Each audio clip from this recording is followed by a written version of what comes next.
Olá, boa noite. Boa noite, seja bem-vindo ao Rede TV News. O Republicanos confirmou a candidatura do ex-ministro de Infraestrutura, Tarcísio de Freitas, ao governo de São Paulo e também o apoio à reeleição de Jair Bolsonaro. Ao Planalto, a convenção do partido teve participação, inclusive, do presidente. As cores do Brasil deram o tom do evento.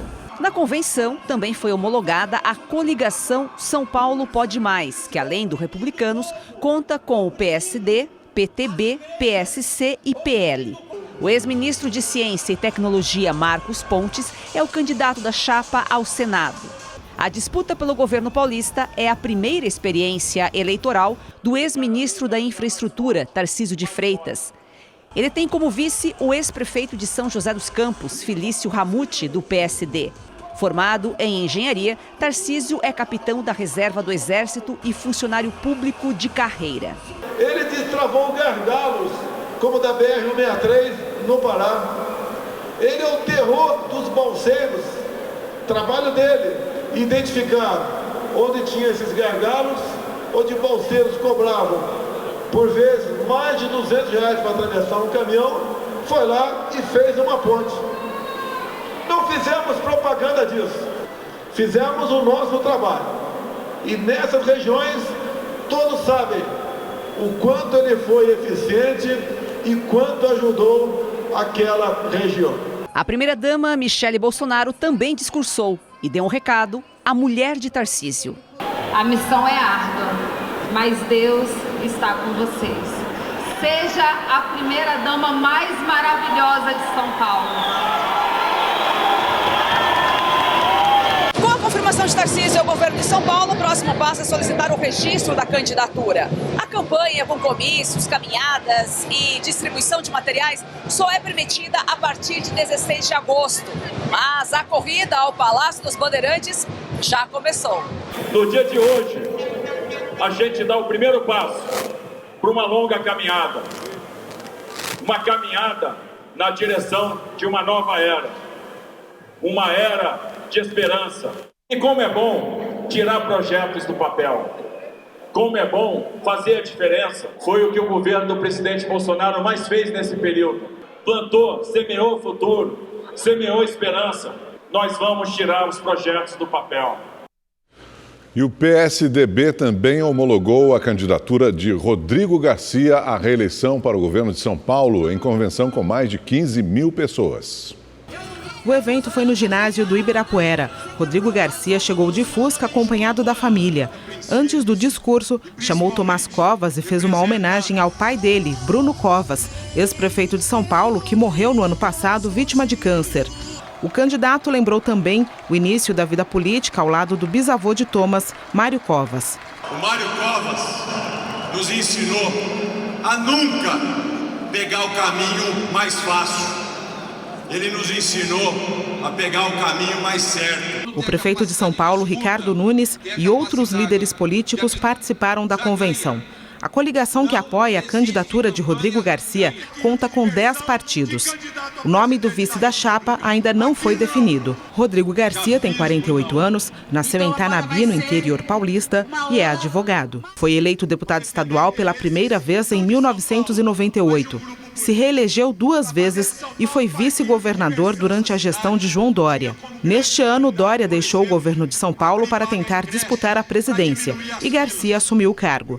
Ele encerrou o discurso pedindo apoio para a reeleição.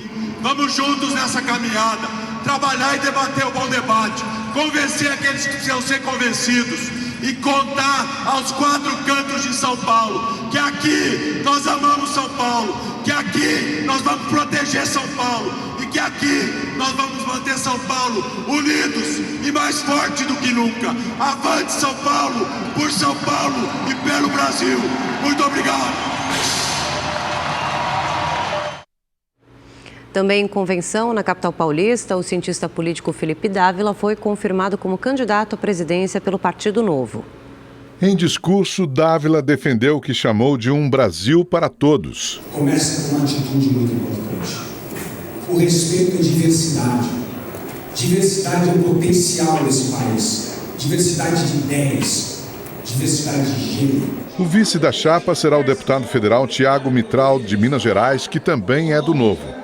Felipe Dávila nasceu na capital paulista, é cientista político, escritor, mestre em administração pública pela Universidade de Harvard e coordenador do movimento Unidos pelo Brasil.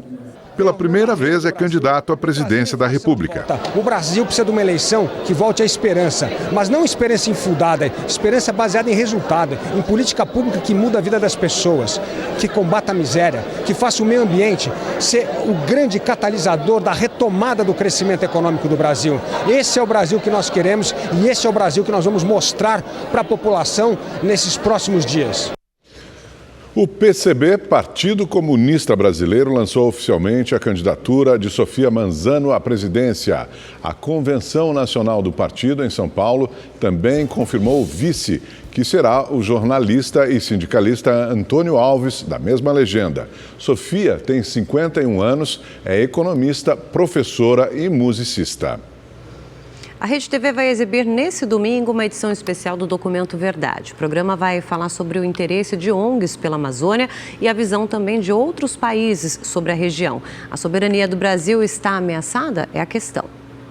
Nas últimas décadas, autoridades mundiais como o ex-vice-presidente dos Estados Unidos, Al Gore, o ex-presidente da França, François Mitterrand, e o ex-líder da extinta União Soviética, Mikhail Gorbachev, questionaram a soberania da Amazônia brasileira, com citações como a de Al Gore, que disse em 1989 que, ao contrário do que os brasileiros pensam, a Amazônia não é deles, mas de todos. Em agosto de 2019, o presidente francês, Emmanuel Macron, levantou a hipótese de conferir um status internacional para a Amazônia. Isso seria algo que poderia expandir o gerenciamento deste bioma para nações estrangeiras. A questão foi levantada às margens da cúpula do G7, o grupo dos 7 países mais ricos do mundo. O presidente Jair Bolsonaro defendeu a soberania do Brasil durante discurso na Assembleia Geral das Nações Unidas, em setembro de 2019.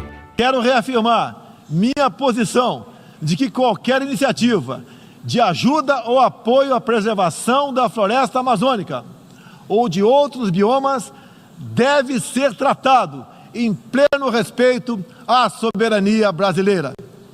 O Documento Verdade, edição especial, será exibido nesse domingo à 00:10.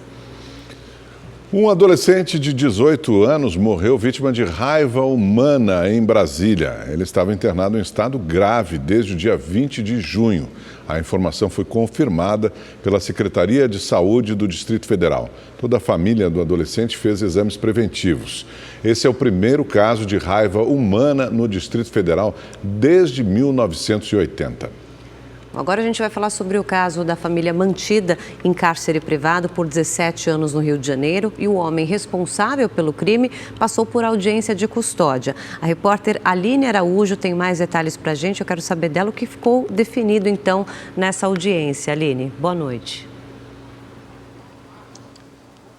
Boa noite, Érica. Boa noite, Augusto. Bom, a prisão em flagrante de Luiz Antônio Santos Silva, de 49 anos, foi convertida em preventiva. Ele é acusado de torturar e manter em cárcere privado durante 17 anos a esposa e os 2 filhos. A família, que foi resgatada desidratada e desnutrida, teve alta do hospital na noite de ontem. Agora, mãe e os 2 filhos adolescentes vão começar uma nova etapa da vida, longe da fome e das agressões. Na casa de parentes, a mulher gravou um vídeo e contou como foram esses últimos anos de horror ao lado do marido. Veja na reportagem. A mulher, vítima de cárcere privado, junto com os 2 filhos, prefere não mostrar o rosto. Apesar do corpo ainda frágil, por causa da desnutrição, a voz tem firmeza para contar o que aconteceu. Eu vivi em cárcere privado com 2 filhos especiais durante 17 anos. A gente sofria agressões, ele batia, xingava, deixava sem comer, sem água. Aí, graças a Deus, consegui pedir ajuda a uma vizinha minha que morava do lado. Passei o contato da minha irmã para ela, ela entrou em contato com a minha irmã.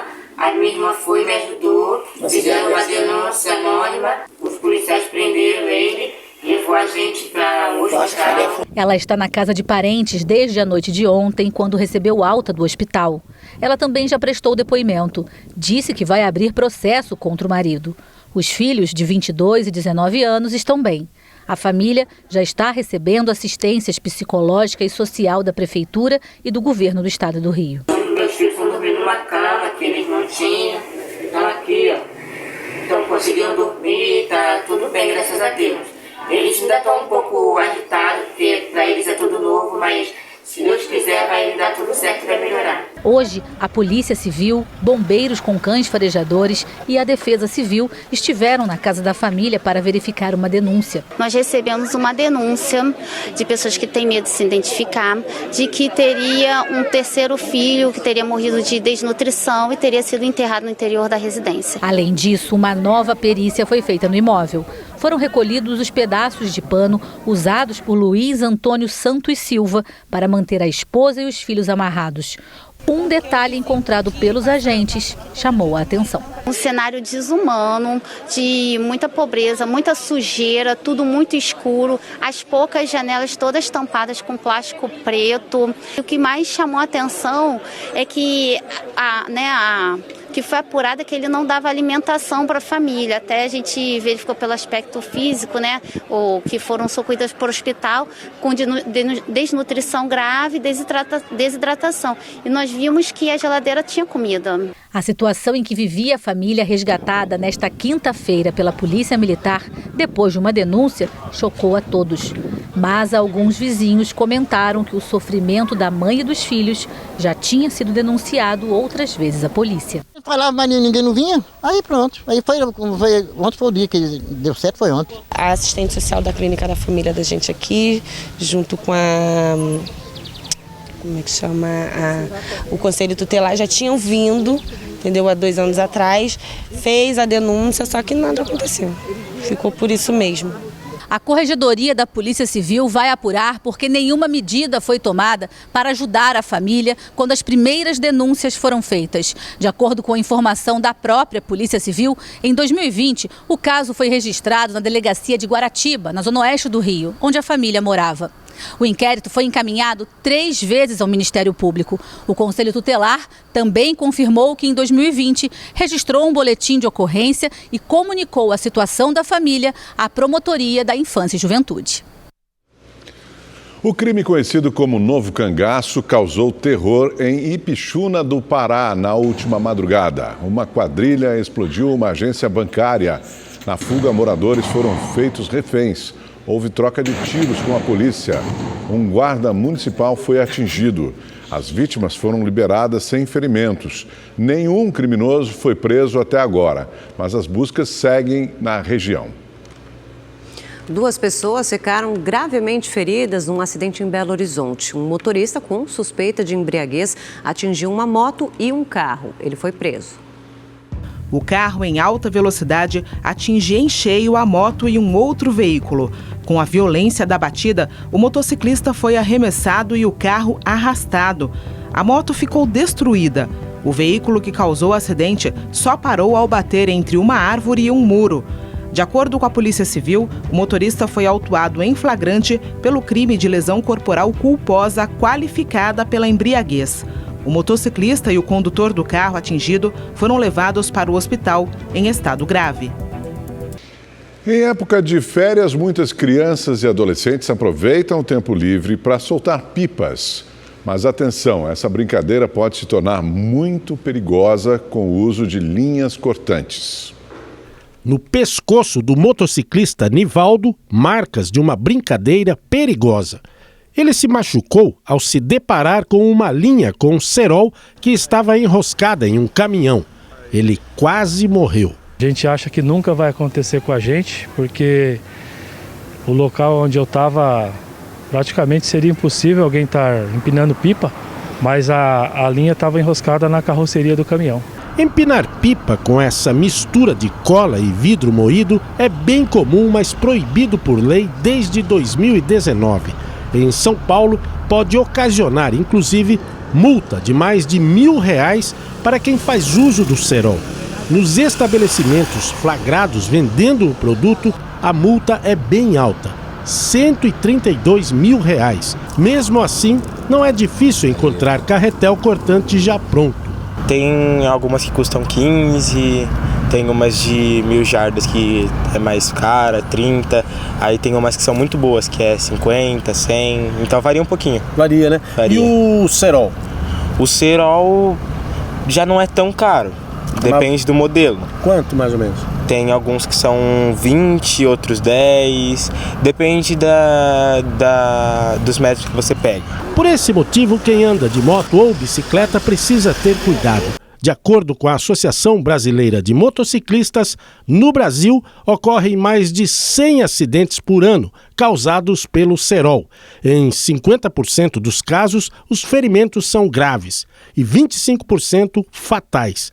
Gerson é motofretista há 22 anos e está sempre atento. A gente fica muito apreensivo, né? Porque uma linha chilena, ela corta tudo. Imagina um pescoço, pegar na minha veia do meu pescoço era um acidente fatal. Outra lei obriga a instalação de antenas de proteção nas motos, como essa, popularmente conhecida como corta-pipas. A todos os usuários de moto, de uma forma em geral, não custa nada colocar uma ou duas anteninhas na motocicleta, é barato, a partir de R$16 você consegue comprar uma antena e colocar lá. Isso pode custar aí a sua vida, entendeu? Isso pode salvar você de um acidente. O dono dessa moto é o Marcos Cardoso Alves, ele trabalha há 21 anos fazendo entregas usando esse veículo. De um ano para cá ele sofreu 2 acidentes envolvendo o cerol. Um sem proteção e no outro usando essa antena protetora. Eu vindo ali na Avenida Interlagos, a linha ela veio do nada. Aí eu no desespero levantei a mão, nisso que eu levantei o meu braço, a linha pegou aqui, ó. Aí onde aconteceu esse corte aqui, ó. Teve esse corte. E o segundo? E o segundo, por incrível que pareça, foi também na Avenida Interlagos, um pouco mais à frente, próximo ao Washington Luiz, né? Aonde a linha novamente ela veio, mas dessa vez ela não pegou meu pescoço, por quê? Porque eu me encontrava com a antena, então a linha enroscou na antena e ainda grudou numa viatura. Vamos mudar um pouquinho de assunto, falar de automobilismo, porque a briga pela liderança na Stock Series está bem acirrada. No Autódromo de Interlagos, em São Paulo, a festa foi de Arthur Leist na corrida 1. Essa é a 4ª vitória do piloto na temporada. Leist chegou a 211 pontos, apenas um atrás do líder Vitor Batista, que terminou a prova em segundo. Zezinho Mugiati completou o pódio. Com 210 pontos, é o 3º na classificação. Na Copa HB20, Alberto Catucci venceu a primeira corrida da categoria Pro. Na Elite, Arthur Scherer subiu ao lugar mais alto do pódio. O vencedor na categoria Super foi Vitor Ardito. Amanhã, às 3 da tarde, a Rede TV mostra a corrida 2 da Copa HB20. E às 4 horas tem a segunda prova da Stock Series. Fique ligado!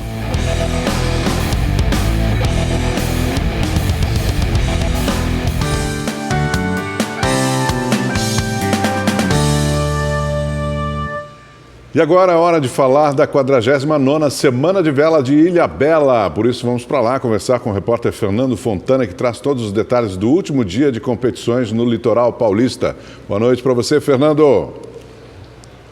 Boa noite, Augusto, amigos do Rede TV News. Olha o agito aqui atrás de mim. Nesse momento acontece aqui as premiações e homenagens do término da 49ª Semana Internacional da Vela. E olha, a cerimônia começou de um momento muito emocionante. O barco Revanche, que teve a primeira tripulação feminina da história em 1984, foi homenageado. Elas estiveram por aqui, receberam muitos prêmios e a réplica do troféu aqui que é dado aos velejadores, tem o barco Revanche no troféu. Estou aqui ao lado do Marlon. Muito legal levar essa réplica do barco Revanche para casa. Você que é do barco Argos, onde o Lars Grael esteve também. Legal, né, essa homenagem? Né? Fantástico. Estamos contentes de poder levar um prêmio tão bem aplicado, bem entendido.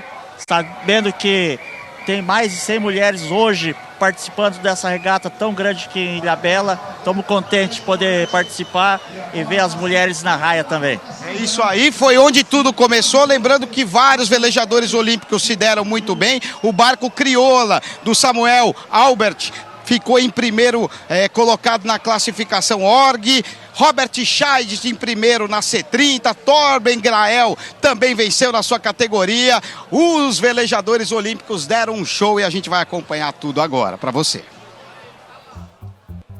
O sol não saiu, mas a paisagem é incomparável.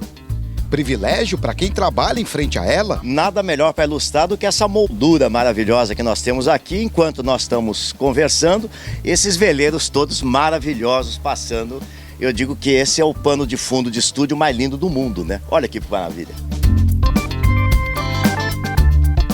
Especial para quem trabalha ao lado dela. Acompanhar os velejadores concluírem mais uma perna da regata é trazer um pouco de um sentimento que de longe as lentes das câmeras não conseguiriam captar.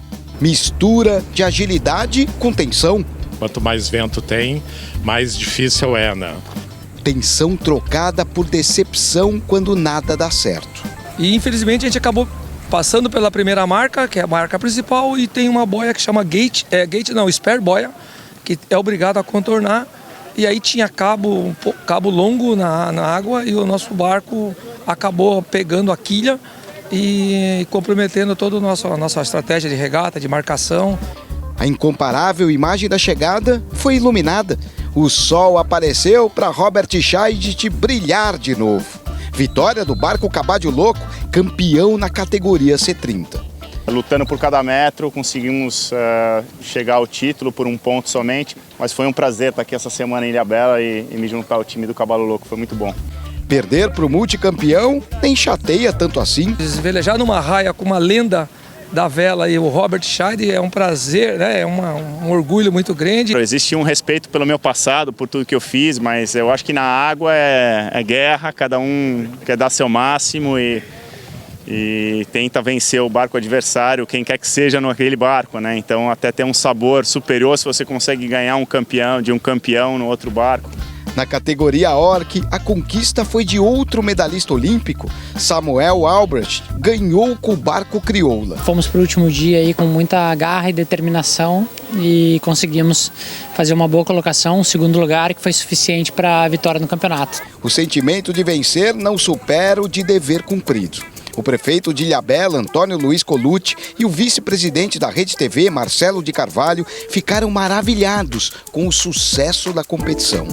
Mais de 90 mil pessoas aqui para ver esse que é o maior evento de vela da América Latina. Então é um sucesso. Eu quero aproveitar especialmente para fazer uma homenagem ao prefeito, porque no ano passado, em meio àquela loucura dos governadores dizendo fecha tudo, tranca tudo e tal, se não fosse aí a determinação do prefeito de ter realizado a 48ª Semana de Vela de Ilhabela, nós não teríamos agora a 49ª aí no ano que vem, se Deus quiser, com muito júbilo aí, a 50ª Semana de Vela. O esforço de quem organiza e de quem veleja é nítido, numa paisagem incomparável. E olha, em Salvador, uma baleia jubarte e o filhote foram flagrados na região do Farol de Itapuã. Todo ano a espécie faz uma viagem de 2 meses da Antártica até as águas mornas do litoral brasileiro para o período de reprodução, que é entre julho e novembro. A baleia jubarte chega a 16 metros de comprimento e pesa até 40 toneladas. É isso aí, o Rede TV News fica por aqui. Uma boa noite para você. Boa noite para você.